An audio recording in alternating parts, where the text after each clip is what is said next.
हरि ओम श्री गुरुभ्यो नमः। नारायणं सुरगुरुं जगदेकनाथं भक्तप्रियं सकललोकनमस्कृतं च त्रैगुण्यवर्जितमजं विभुमाद्यमीशं वन्दे भवघ्नम् अमरासुरसिद्धवन्द्यम्। नारायणं नमस्कृत्य नरं चैव नरोत्तमं देवीं सरस्वतीं व्यासं ततो जयमुदीरयेत्।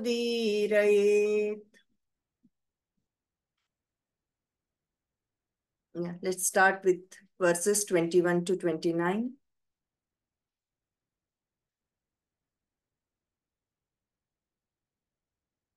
बाह्यस्पर्शेष्वसक्तात्मा बाह्यस्पर्शेष्वसक्तात्मा विन्दत्यात्मनि यत्सुखम् विन्दत्यात्मनि यत्सुखम् स ब्रह्मयोगयुक्तात्मा स ब्रह्मयोगयुक्तात्मा सुखमक्षयमश्नुते। सुखमक्षयमश्नुते। बाह्यस्पर्शेष्वसक्तात्मा विन्दत्यात्मनि यत्सुखम् स ब्रह्मयोगयुक्तात्मा सुखमक्षयमश्नुते।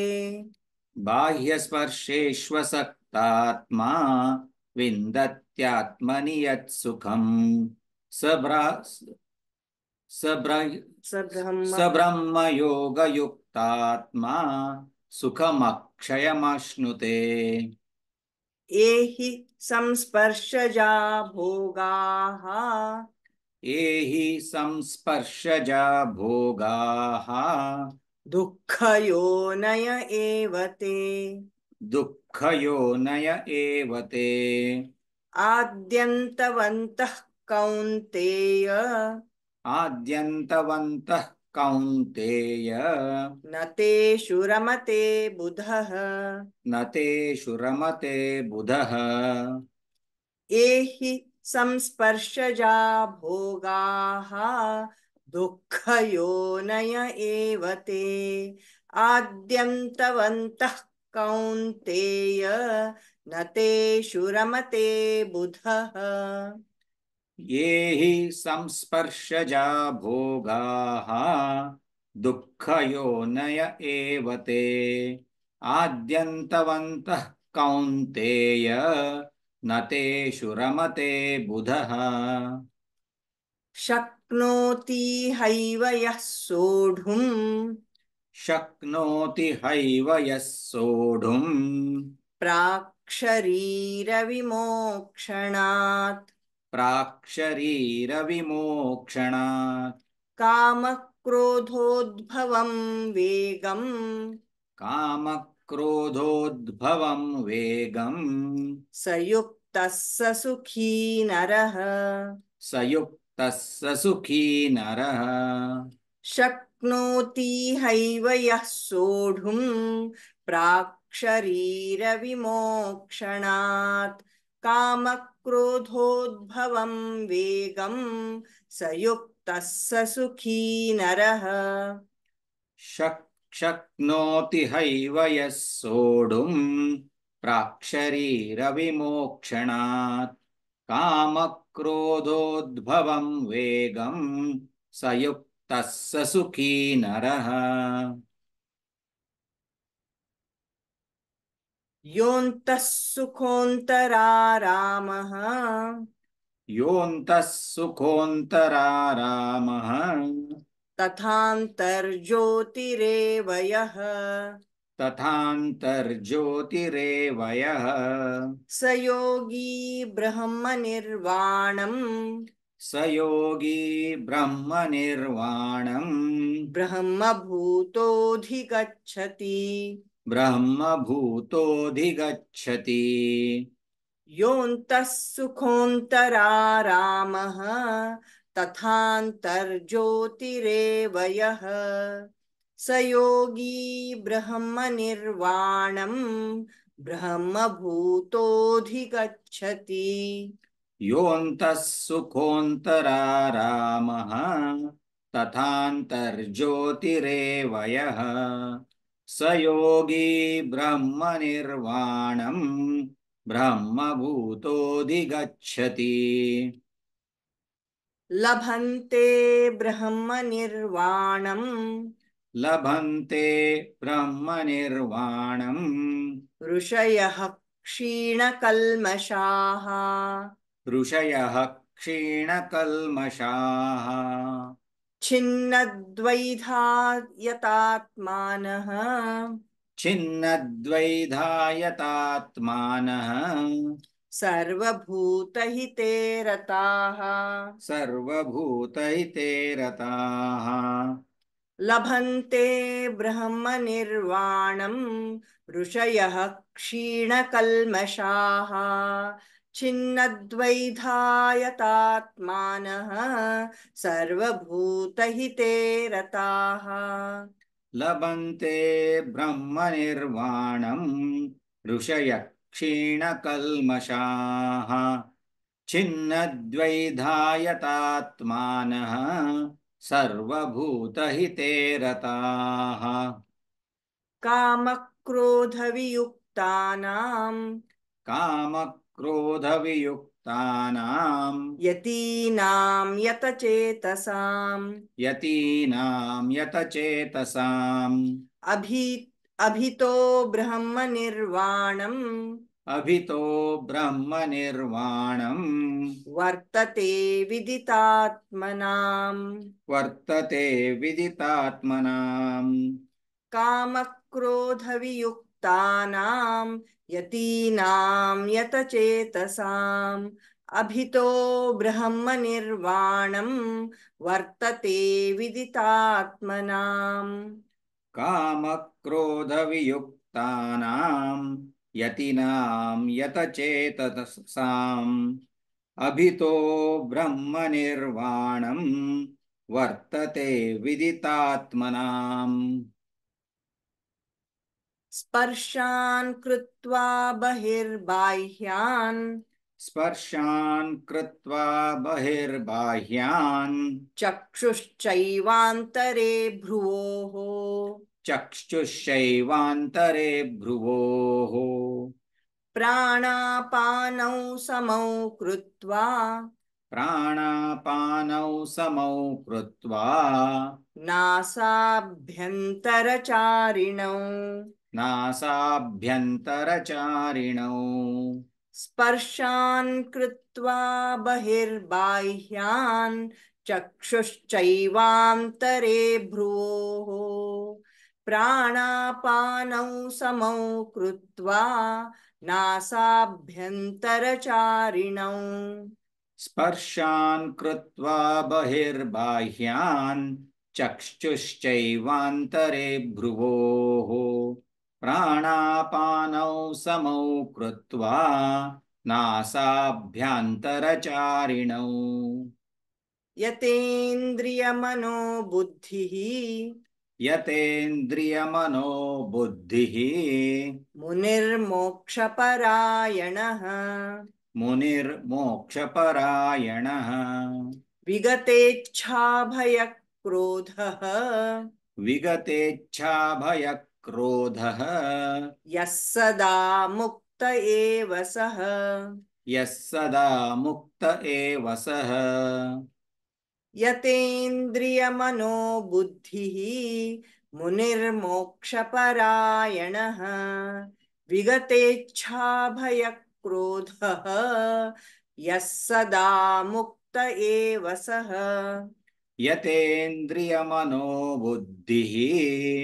मुनिर्मोक्षपरायणः विगतेच्छाभयक्रोधः यः सदा मुक्त एव सः भोक्तारं यज्ञतपसां भोक्तारं यज्ञतपसां सर्वलोकमहेश्वरम् सर्वलोकमहेश्वरम् सुहृदं सर्वभूतानां सुहृदं सर्वभूतानां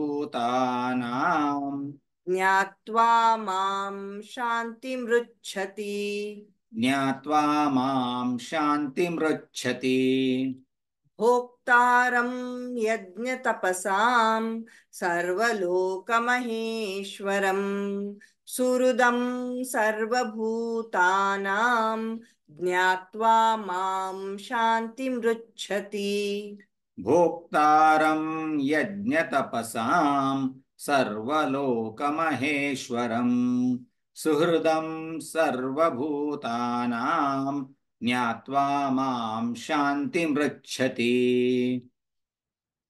ॐ तत्सदिति श्रीमद्भगवद्गीतासु उपनिषत्सु ब्रह्मविद्यायां योगशास्त्रे श्रीकृष्णार्जुनसंवादे संन्यासयोगो नाम पञ्चमोऽध्यायः। श्रीकृष्णार्पणमस्तु। So shloka number 25, just I want to reiterate. Rushayah Kshina Kalmashaha. We are not, we are using the Visarga as it is here. Because the following letter is Ksha, so there is an exception. We have to use the Visarga as it is. Rushayah Kshina Kalmashaha. Any other doubts?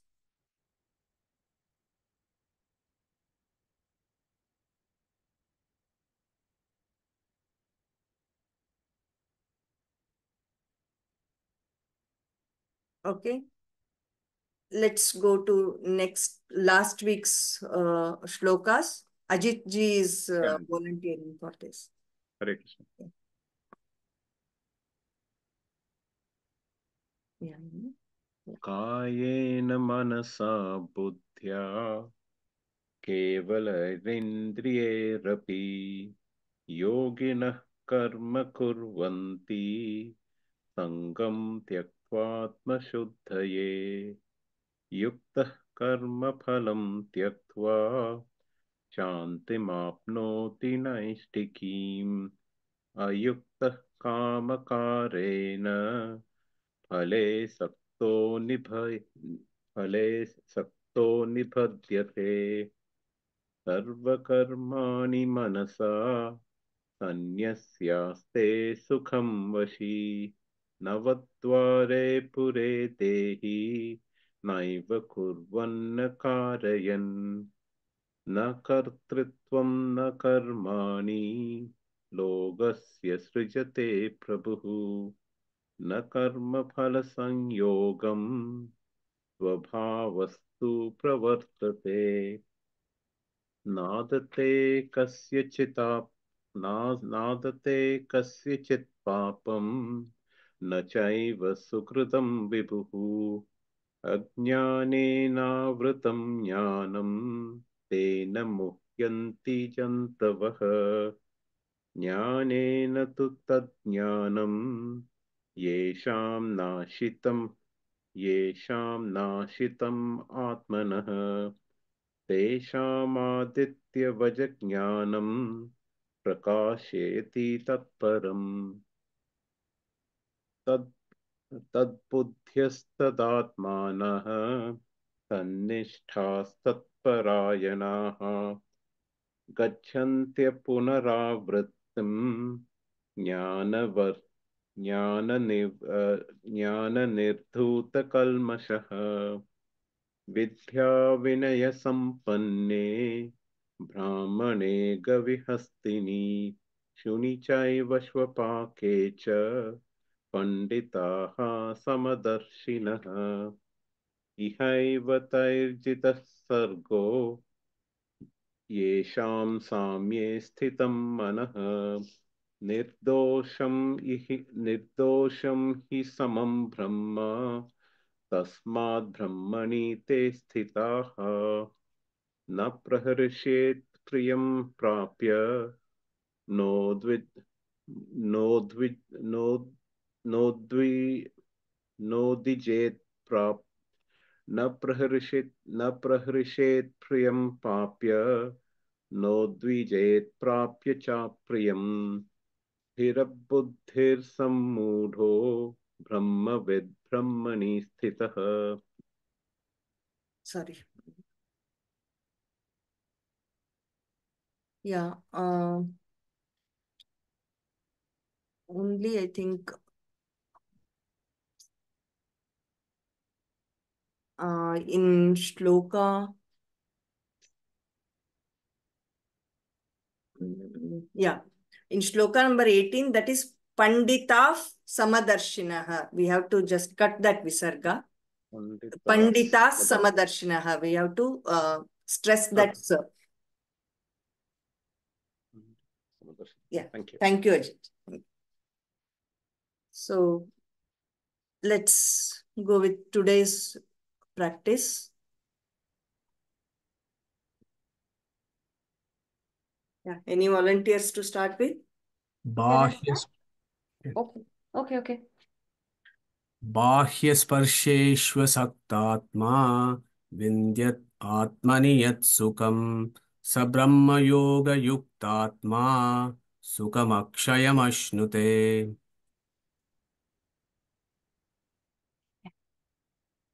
ये हि संस्पर्शर्जा भोगाः दुःखयोनय एव ते आद्यन्तवन्तः कौन्तेय न तेषु रमते बुधाः.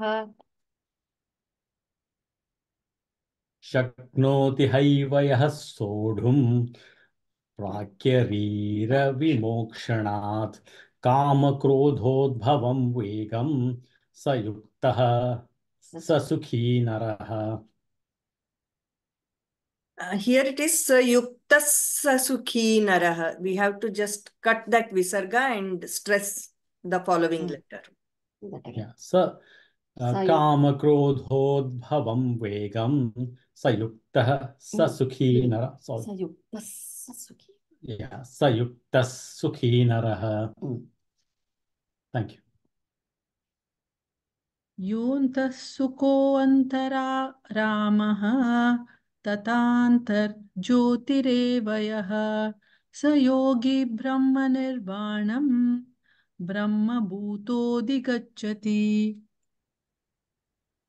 लभन्ते ब्रह्मनिर्वाणं ऋषयः क्षीणकल्मषाः छिन्नद्वैधायतात्मानः सर्वभूतहिते रताः. कामक्रोधवियुक्तानां यदीनां यदचेतसाम् अभितो ब्रह्मनिर्वाणं वर्तते विदितात्मनाम्. स्पर्शान् कृत्वा बहिर्बाह्यान् चक्षुश्चैवान्तरे भ्रुवोः प्राणापानौ समौ कृत्वा नासाभ्यन्तरचारिणौ.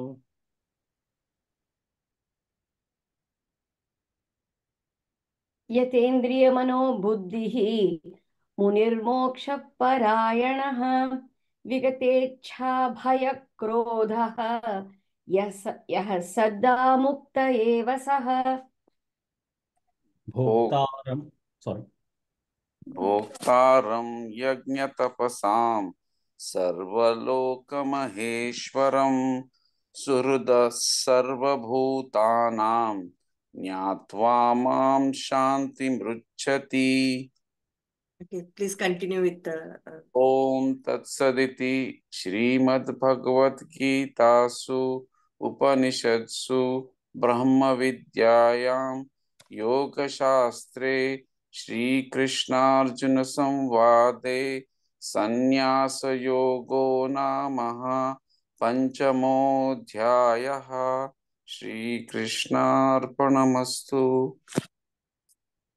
Yeah, any doubts in this chapter, Sannyasa Yoga?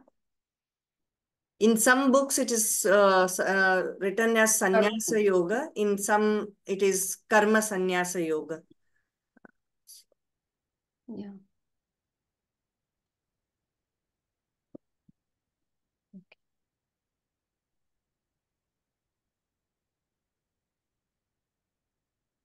Okay. If there are no doubts, then next week we have round robin, the whole chapter revision.